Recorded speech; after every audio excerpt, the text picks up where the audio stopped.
Мемлекет басшысының кеңесшісі өңірдегі мәдениет және денсаулық сақтау салаларының өкілдерімен кездесу өткізді.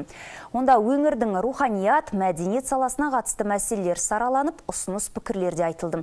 Түркістан облысы әкімінің орынбасары Ертай Алтаев жүргізген жиында мемлекет басшысының биылғы ұлттық құрылтайда айтқан идеялар мен бастамаларына кеңінен тоқталып, алға қойған міндеттерін жүзеге асыру жайын атап өтті.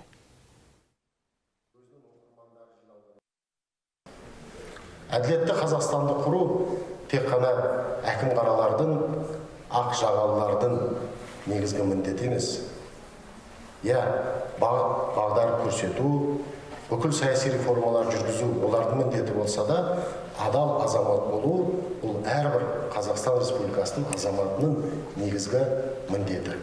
Біз соған сай өмір сүрсек, онда біздің шын мәнісінде ала алмайтын қамалымыз, асуымыз қалмайды.